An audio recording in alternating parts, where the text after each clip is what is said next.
Cette vidéo vous est présentée par la boutique de Diceall.com, les prix les plus bas sur vos jeux de société favoris.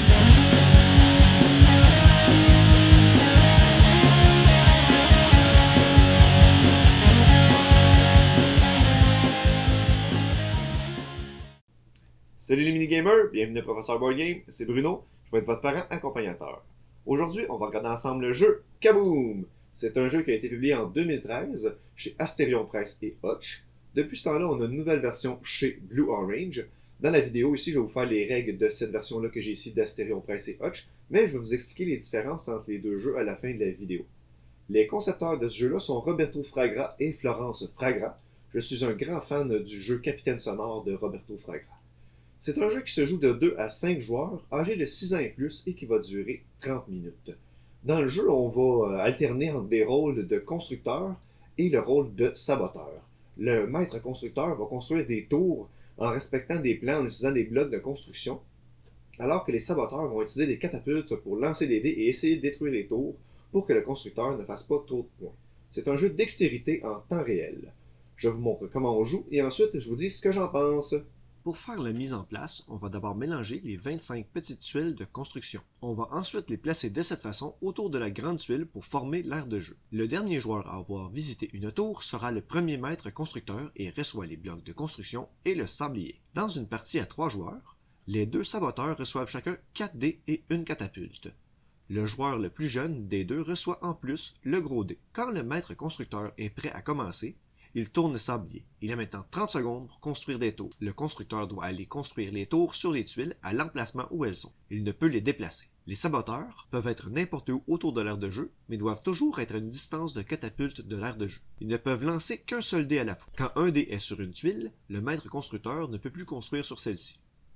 Il peut reprendre les blocs pour aller les mettre ailleurs. Si la tour est complète, elle comptera quand même à la fin. Quand une tour tombe, le constructeur peut reprendre les blocs. S'il n'y a pas de dé sur la tuile, il peut la reconstruire. Un dé qui tombe en bas de la table n'est plus considéré dans la partie. Lorsque 2 dés montrent une face de pirate, ou que le gros dé tombe sur la face de pirate, le joueur qui a lancé le dé frappe sur la table, il produit un tremblement de terre. Il ne peut y avoir qu'un seul tremblement de terre par tour. Quand un saboteur n'a plus de dés, il ne peut plus en lancer d'autres, il a épuisé sa réserve. Lorsque le sablier se termine, on valide les tours qui sont restés debout, peu importe qu'il y ait eu un dé ou non sur la tuile. Le maître constructeur va récupérer les tuiles qu'il a réussies et les garde devant lui. On change ensuite les rôles dans le sens horaire en faisant bien suivre le gros dé. Le premier joueur à atteindre 16 points gagne la partie. Un joueur exceptionnel pourrait gagner la partie d'un seul coup en construisant la grande tour centrale. Et voilà, c'est comme ça qu'on joue à Kaboom. Je vous reviens avec mon opinion personnelle. Qu'est-ce que je pense de Kaboom? Comme d'habitude, je vais vous parler du matériel, mais je pense que c'est un matériel de très bonne qualité. Ici, les catapultes, les dés sont en bois, les blocs de construction sont en bois, et à mon avis, ils sont de la bonne taille, ils sont pas trop petits ni trop gros. Les tuiles en carton, c'est du carton de très bonne qualité qui fait la job. C'est un jeu où on pratique évidemment la dextérité fine, mais on rajoute à ça le stress du temps, et aussi le stress d'avoir les autres qui nous lancent des dés sur nos constructions. On apprend à travailler sous la pression. Ça peut être très frustrant pour les jeunes enfants de se faire détruire ces tours qu'ils sont en train de faire puis de jamais être capable de faire des points. Puis, malgré qu'ils disent 6 ans et plus sur la boîte, je pense que 6-7 ans, c'est encore un peu jeune pour dealer avec ça, cette frustration-là. Mais on peut quand même s'amuser avec eux à les construire et ensuite, ensemble, s'amuser à les détruire avec les catapultes. Ça nous permet en même temps de nous pratiquer avec les catapultes. Rendus vers 8-9 ans, je pense qu'ils sont plus capables d'apprécier le vrai jeu. La durée de ce jeu-là, c'est 30 minutes qui est écrit sur la boîte, mais ça va dépendre de l'habilité des constructeurs puis des saboteurs à être capable de faire des points ou d'enlever des points aux autres. Il n'y a pas vraiment de temps mort entre les joueurs, parce que pendant que le constructeur construit, mais les saboteurs, eux, ils détruisent. Mais rendu à 4 saboteurs, quand on joue à 5, chaque saboteur a juste 2 dés. Donc il y a peut-être un petit peu plus de temps mort là.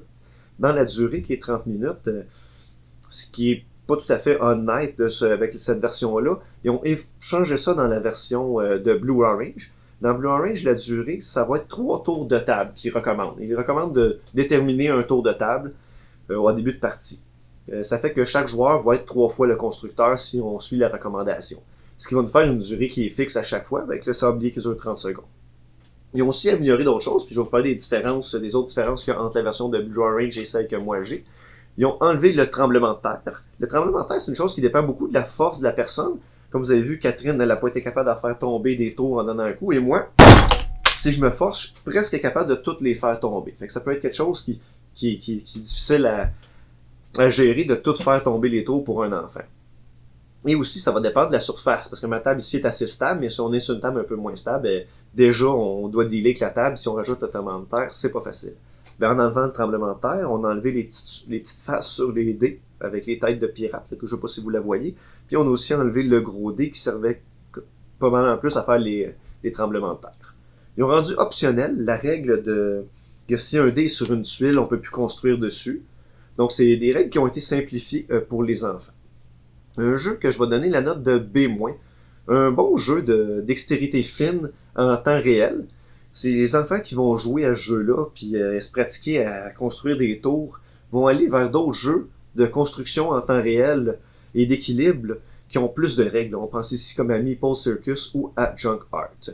Une des raisons pour lesquelles nous autres on a ce jeu-là dans notre bibliothèque, c'est qu'on retrouve à la maternelle des jeux qui sont semblables, des jeux d'apprentissage qu'on retrouve à la maternelle comme Architecte, qui a certaines épreuves d'équilibre dedans, et Equilibrio aussi, qui est juste des jeux de construction de tours en équilibre. Et c'est des blocs très très similaires, si c'est pas exactement les mêmes blocs que dans Kaboom. Donc les enfants qui connaissent ces jeux-là vont être plus familiers avec Kaboom, et inversement, des enfants qui auront joué à Kaboom vont arriver à la maternelle et être plus familiers avec les épreuves à faire avec ces blocs-là. Ils seront plus en confiance. C'est tout pour moi aujourd'hui. Si vous n'êtes pas encore abonné à la chaîne, vous pouvez le faire avec le petit bonhomme qui est ici en bas. Surveillez sur les autres vidéos de la chaîne le saut d'approbation du parent accompagnateur. Vous pouvez aussi nous suivre sur Facebook, Twitter et Instagram. Si vous aimez notre contenu, n'hésitez pas à nous supporter sur notre campagne Patreon. Je vous dis à la prochaine les mini-gamers et continuez de gamer!